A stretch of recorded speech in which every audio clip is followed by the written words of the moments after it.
बंसी श्याम तेरी बंसी पुकार राधा नाम। लोग करे मेरा तो यूं ही बदना, लोग करे मेरा तो यूं ही बदना।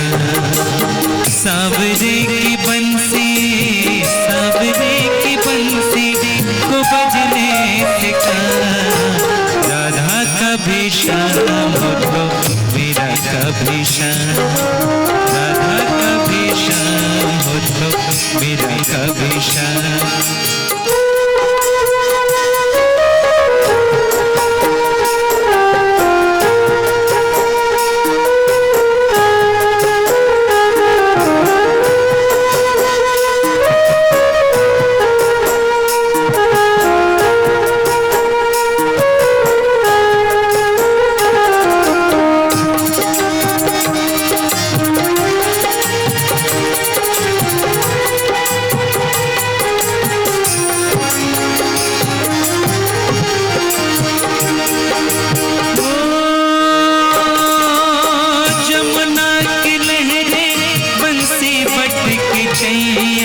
किसका नहीं है कहो कृष्ण कन्हैया, जमुना की लहरें बंसी बट की छैया किसका नहीं है कहो कृष्ण कन्हैया। श्याम का दीवाना श्याम का दीवाना श्याम का दीवाना तो सारा ब्रजधाम। लोग करे मेरा बदना, लोग करे मेरा तो यूं ही बदना। सांवरे की बंसी को बजने से सांवरे की बंसी को बजने से राधा कभी शाम हो मेरा कभी शाम, राधा कभी शाम हो मेरा कभी शाम।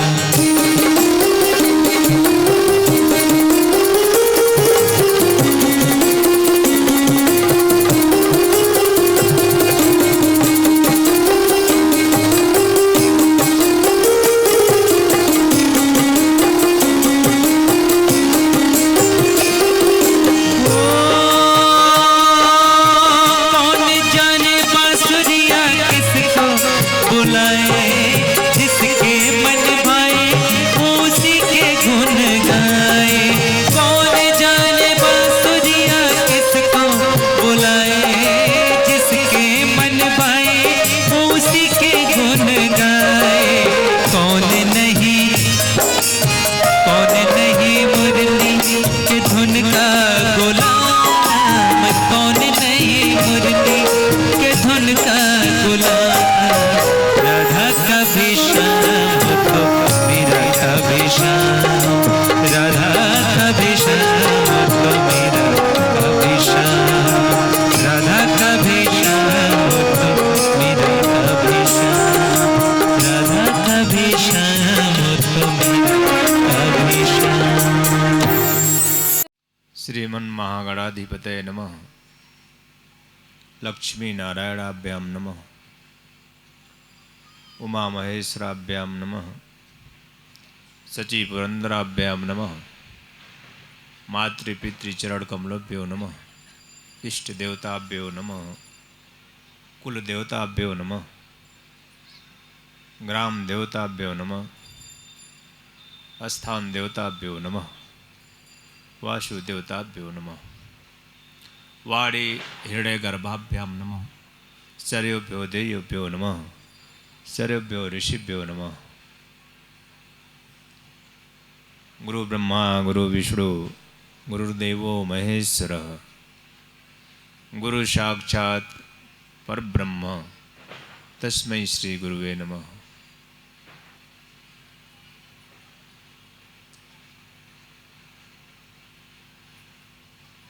कोशिश करेंगे गुरु की वाणी को ध्यान से सुनने की। हो सकता है कि आप सुन सकें, हो सकता है आप समझ सकें, और हो सकता है आप जी भी सकें।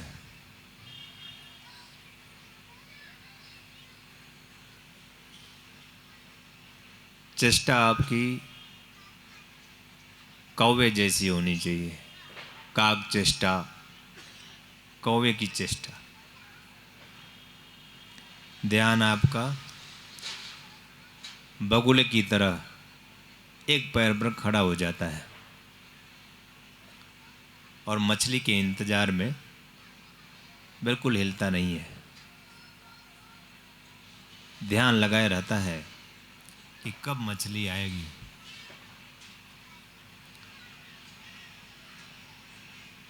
तो बगुले की तरह ध्यान,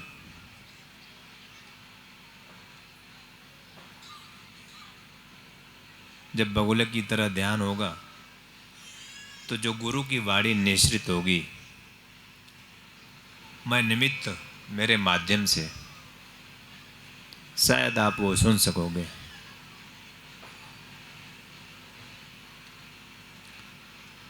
इस धरा पे अभी तक जितने भी बुद्धत्व को उपलब्ध हुए, अभी जितने नाम मैंने लिए, श्रीमन महागणाधिपतये नमः, लक्ष्मी नारायणाभ्याम नमः, उमा महेश्वराभ्याम नमः, सच्ची पुरंदराभ्याम नमः, राम हो, कृष्ण हो, बुद्ध हो, महावीर हो,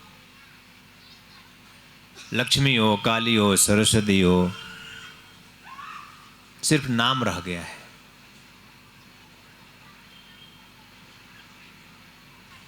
ऐसा मैं नहीं कह रहा हूं कि आज गणपति नहीं है, पर आपके लिए तो नहीं है, आपके लिए नाम है।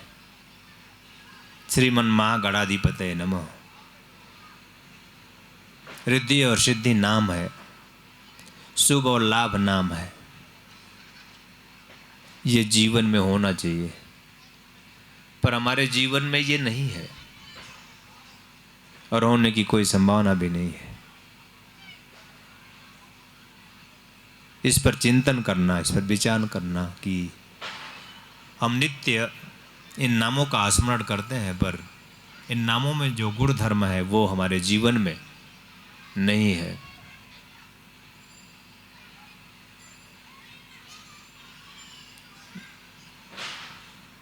विद्या और बुद्धि के प्रदाता, रिद्धि सिद्धि दायक, शुभ लाभ के प्रदाता भगवान गणपति हैं। हम नित्य उनका स्मरण करते हैं, पर हमारे जीवन में न रिद्धि है न सिद्धि, न शुभ है न लाभ, और है भी तो तृप्त नहीं। शुभ लाभ का मतलब होता है ऐसा लाभ, ऐसा लाभ मिल जाए मुझे ज़िंदगी में, ऐसा जीवन लाभ मिल जाए मुझे जीवन में कि फिर लाभ की इच्छा ना हो। और हमारी ज़िंदगी में रोज एक लाभ की लालसा, लाभ की लोलुपता, लाभ की कामना बनी रहती है। तृप्त नहीं होते हम, संतुष्ट नहीं होते हम।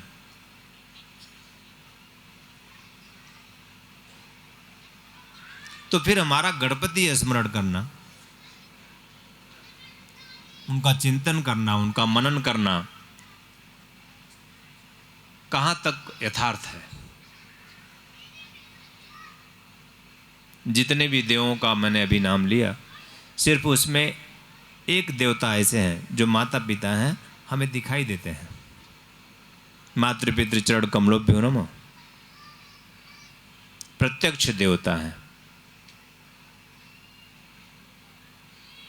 जो उनकी शक्ति है, जो उनकी क्षमता है,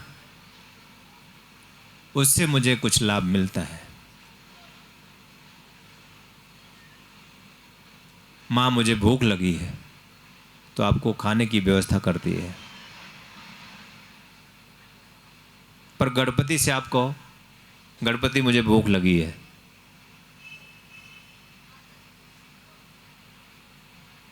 आपको गणपति आपकी क्षुधा को मिटा नहीं सकते। यथार्थ जीवन लेकर चले। माँ भूख लगी है, माँ प्यास लगी है, वो आपकी क्षुधा को तृप्त करती है। आपकी माँ जो जन्मदात्री माँ है, पिता से हमारी जो एक लालसा है, जो एक इच्छा है, एक कामना होती है, यथाशक्ति आपका पिता भी आपकी उस कामना की पूर्ति करता है। ये प्रत्यक्ष देवता है, इसलिए लाभ होता है। परोक्ष देवता ही लाभ दे सकता है, अपरोक्ष देवता कभी लाभ दे ही नहीं सकता, चाहे आप जितना नाम पुकार लो। उसे प्रत्यक्ष करना पड़ेगा, उसे देखना पड़ेगा, उसे एहसास करना पड़ेगा, उसे इस धरा पे उतारना पड़ेगा, स्वयं में, तन में, मन में, प्राण में, आत्मा में। जब उसको चैतन्य करोगे तब अपरोक्ष देवता आपको लाभ देंगे।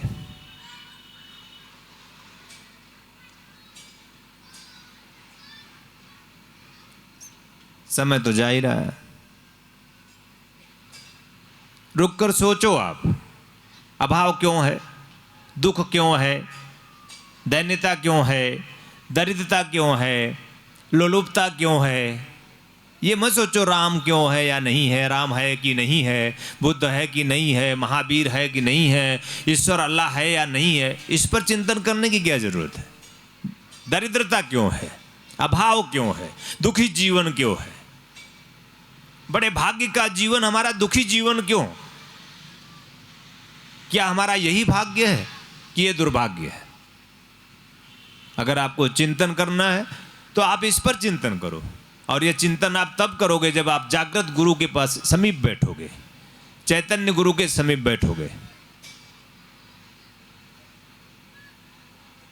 आप मांगने नहीं, प्रार्थना करने आओगे। प्रार्थना के दो भाग हैं, एक प्रार्थना है और एक प्रतीक्षा। मांगने में और प्रार्थना करने में, दोनों में अंतर है।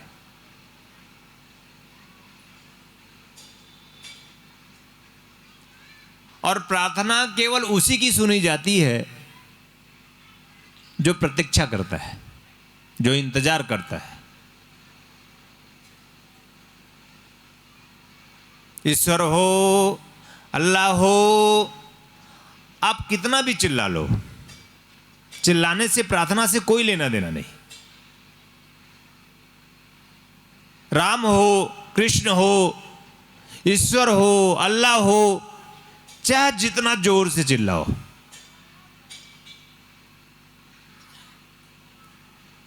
इससे प्रार्थना से कोई लेना देना नहीं। प्रार्थना का अर्थ होता है चिल्लाओ या ना चिल्लाओ, सुन ली जाती है। और प्रार्थना का अर्थ होता है कि उसमें कोई मांग नहीं होती। प्रार्थना का अर्थ होता है कि उसमें प्रतीक्षा होती है। निमंत्रण भेज दी, पाती भेज दी, चिट्ठी भेज दी, प्रभु आना, मेरे द्वार आना, मेरे घर आना, मेरे हृदय में आना, मेरे रोम रोम में समा जाना, मुझे दरस दिखा जाना।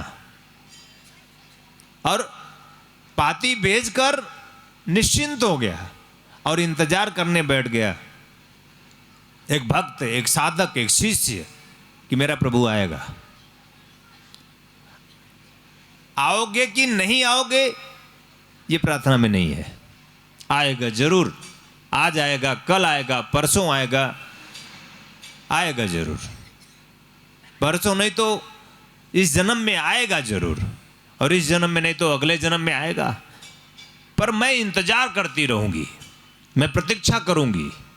मैंने पाती भेजी है, मैंने चिट्ठी भेजी है, आएगा जरूर। जब इतना धैर्य आपके जीवन में, आपके मन में आता है, इतनी प्रतीक्षा आपके मन में स्थापित होती है अपने प्रभु को प्राप्त करने की। प्रभु मतलब होता है, हरि मतलब होता है जो आनंद है जीवन का, जो मस्ती है जीवन का, जो उल्लास है जीवन का, जो उमंग है जीवन का, जो श्वास है जीवन का, जो प्राण है जीवन का। प्रभु मतलब क्या होता है? प्रभु मतलब श्वास।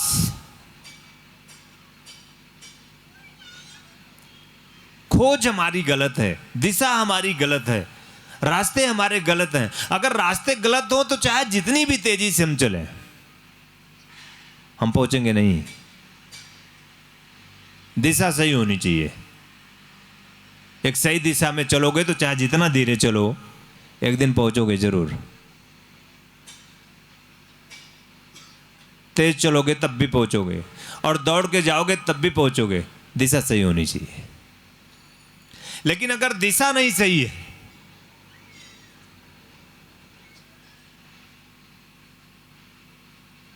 तो धीरे चलोगे तब भी नहीं पहुंचोगे, तेज चलोगे तब भी और ज़्यादा भटक जाओगे, और दौड़ के चलोगे तो भटके ही हो। और आज हमारी सारी दौड़ दिशाहीन है। चलते रोज हैं, पहुंचते कहीं नहीं। चक्री की तरह हमारा जीवन है, घूमती है एक जगह पे, खूब घुमाओ उसको, न तुम पहुंचोगे और न चक्री कभी कहीं नहीं पहुंची। कोलू का बैल है हमारी जिंदगी पूरी, कोलू की बैल की तरह आंख पे पट्टा बांधकर जीवन जीने की एक कला मैंने सीख ली है। और कोलू की बैल की तरह, कोलू का बैल, तेली एक डंडा मारता है और बैल घूमता रहता है। तेली बैठ जाता है एक जगह और बैल चलता रहता है कि तेली मेरे पीछे है, डंडा लेकर खड़ा है। तुम्हारा भी डंडा तुम्हारा पति होगा, तुम्हारा भी डंडा तुम्हारी पत्नी होगी, तुम्हारा भी डंडा तुम्हारे बेटे होंगे, तुम्हारे भी डंडा तुम्हारी बेटी होगी, तुम्हारे भी डंडे अपने ही लोग हैं। और ये डंडा लगाए बैठे हुए हैं और तुम कोलू की बैल की तरह सुबह से शाम और शाम से सुबह चक्कर कर रहे हो। पाते क्या हो? वेदना, एक दुख,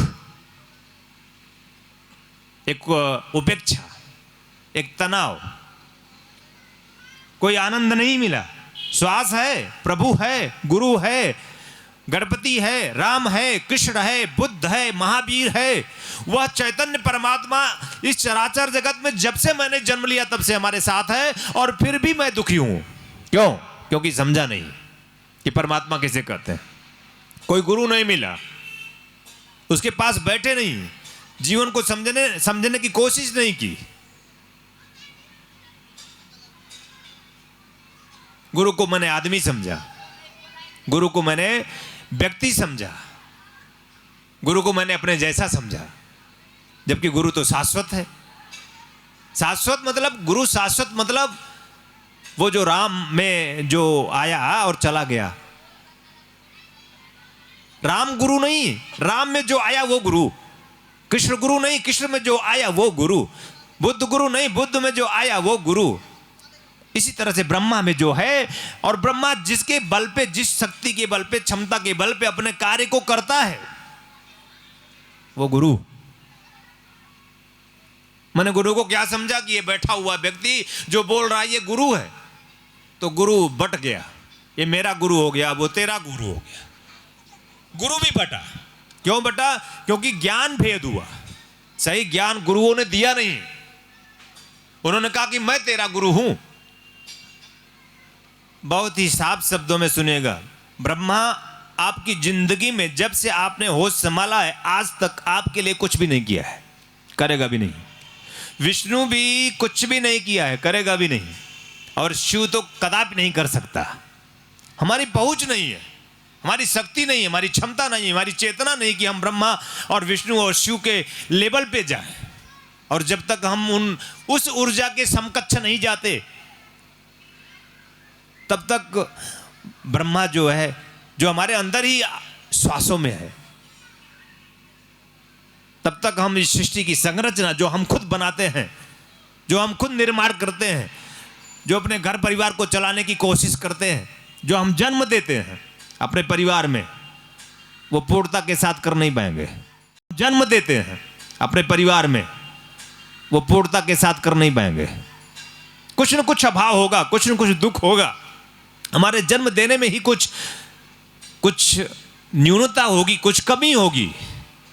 और पालन पोषण भी। जो विष्णु एक तत्व है, जो एक श्वास के रूप में ही श्वास श्वास में विष्णु जागृत हो जाता है गुरु के माध्यम से, तो परिवार का पूरी तरह से हम निमग्नता के साथ, पूर्णता के साथ तृप्त और संतुष्ट कर सकते हैं। बेटे को, बेटियों को, पति को, पत्नी को, परिवार को, घर को, गांव को, देश को, राष्ट्र को। कब? जब विष्णु श्वास श्वास में होता है। यूँ तो श्वास के सिवा विष्णु है नहीं। गणपति मेरो श्वास है, ब्रह्मा मेरो श्वास है, विष्णु मेरो श्वास है, शिव मेरा श्वास है, सब मिलाकर गुरु मेरा श्वास है। सारे उपनिषदों को निचोड़ो तो पाओगे कि सांस है। यानी गुरु है क्या? सांस है। कहां खोजो? श्वास में खोजो। गुरु पाना चाहते हो तो श्वास है, पकड़ो श्वास को। हर पल तुम्हारे साथ गुरु है। जब से तुमने जन्म लिया है, मां का गर्भ चयन किया है, तब से लगा करके आज तक गुरु ने साथ नहीं छोड़ा।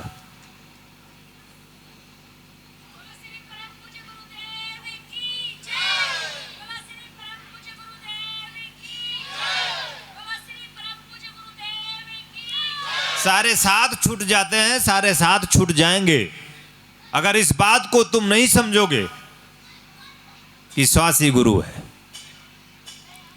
और अगर नित्य श्वास तुम्हारा जो हर पल चल रहा है वो गुरु है, तो उसकी पूजा करो, उसी का ध्यान करो, उसी का आरती उतारो। मैं तुम्हारा निमित्त, प्रत्यक्ष गुरु। नाम दे दो कुछ भी, मेरा कोई नाम नहीं, मेरा कोई रूप नहीं। रूप चाहे जो तुम दे दो, तेरा रूप भी मेरा रूप है, मेरा रूप भी मेरा रूप है। इस जगत के सारे रूप मेरे रूप है। इस जगत के सारे स्वरूपों में मैं गुरु, श्वासों के रूप में, प्राण के रूप में, आत्मा के रूप में हर पल विराजमान हो। खोज किसकी करनी है तुम्हें? खोज किसको रहे हो तुम? जागने की जरूरत है, होश में आने की जरूरत है। झूठे भजन कीर्तन की जरूरत नहीं है, भाव की जरूरत है। वो भजन ही क्या है जिसमें भाव नहीं, वो भजन ही क्या जिसमें अश्रु नहीं, वो भजन ही क्या जिसमें तड़प नहीं, वो भजन ही क्या जो बेचैनी नहीं, वो भजन ही क्या जिसमें छटपटाहट नहीं।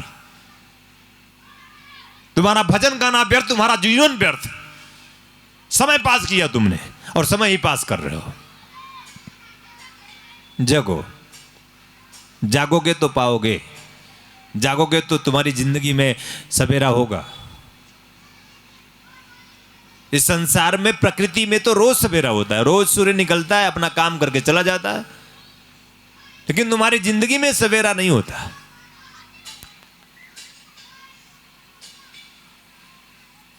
इसलिए कुछ न कुछ अभाव तुम महसूस करते हो, दुख महसूस करते हो, और उसी दुख को, उसी अभाव को भरने के लिए, दुख को सुख में बदलने के लिए, दुख को आनंद में बदलने के लिए, अभाव को पूरी तरह से पूर्ण करने के लिए, कि अभाव दूर कर दूं, तुम मंदिर जाते हो, मस्जिद जाते हो, गिरजाघर जाते हो, चर्च जाते हो तुम किसी गुरु की सानिध्यता प्राप्त करने के लिए पढ़ते हो। गुरु के पास तुम गुरु के लिए नहीं जाते, आनंद के लिए नहीं जाते, जीवन के लिए नहीं जाते, साधन के लिए जाते हो, साध्य के लिए नहीं जाते। इस दुनिया में कोई परमात्मा, ईश्वर हो या अल्लाह हो, तुम्हें चाहे दुनिया में चाहे जितना पद पदार्थ दे दे, तुम कभी तृप्त नहीं हो सकोगे, कभी संतुष्ट नहीं हो सकोगे। संसाधनों के माध्यम से जीवन में पूर्णता प्राप्त नहीं हो सकती। पद के माध्यम से, पदार्थ के माध्यम से, साधन के माध्यम से, धन यश मान पद प्रतिष्ठा के माध्यम से हमारे जीवन में हमें पूर्णता प्राप्त नहीं हो सकती। ईश्वर दे दे या अल्लाह दे दे। और अगर प्राप्त हो सकती थी तो तुम संतुष्ट हो गए होते, तृप्त हो गए होते। दिया ही तो, धन भी मिला, यश भी मिला, मान भी मिला, पद भी मिला, प्रतिष्ठा भी मिला, वो सब कुछ तो मिला, फिर भी कम लगा रहा। आज भी मैं ढूंढ रहा हूं कि और मिल जाए पद, और मिल जाए प्रतिष्ठा, और मिल जाए धन, और की भूख हमारी जिंदगी की मिटती नहीं है। फिर बड़े भाग्यमान हो स्तन पावा सुर दुर्लभ, देवताओं के लिए भी दुर्लभ। और तुम क्या हो? तुम देवता नहीं? तुम भूले बैठे हो कि तुम देवता नहीं, तुम भी देवता हो। मैं देख सकता हूं कि तुम देवता हो। देवता के सिवा कुछ होता ही नहीं।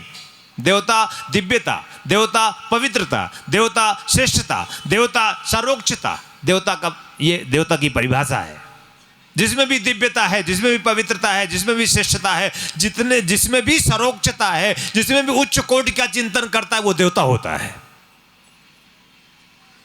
अब तुम देवता को ढूंढते चलते हो। हे हनुमान जी आप देवता, हे राम जी आप देवता, हे कृष्ण जी आप देवता।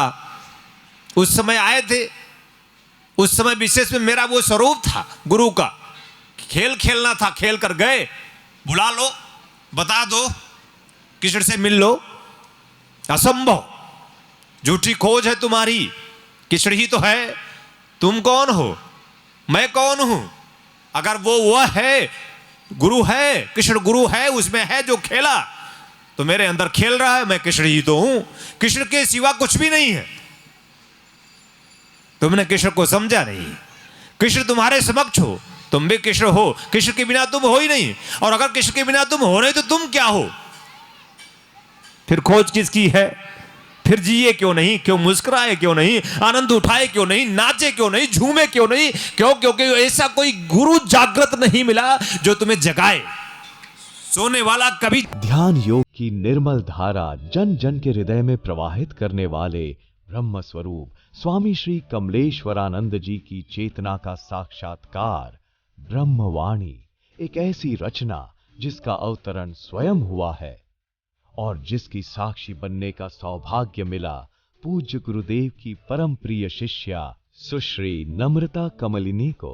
भावना और भक्ति का अनंत प्रवाह है ब्रह्मवाणी। तप और ज्ञान का अमृत कोश है ब्रह्मवाणी। प्रेम और समर्पण का साकार स्वरूप है ब्रह्मवाणी। आस्था और विश्वास का अनन्य मार्ग है ब्रह्मवाणी। आइए हम सभी ब्रह्मवाणी को जीवन में उतारकर अपनी आत्मा को परमात्मा से एकाकार करें। फिर न जय होगी न पराजय, न हर्ष होगा न विषाद, न सुख होगा न दुख, न लोक होगा न परलोक होगा। होगा तो सिर्फ प्रेम और परम आनंद। ब्रह्मवाणी पुस्तक के रूप में प्रकाशित है।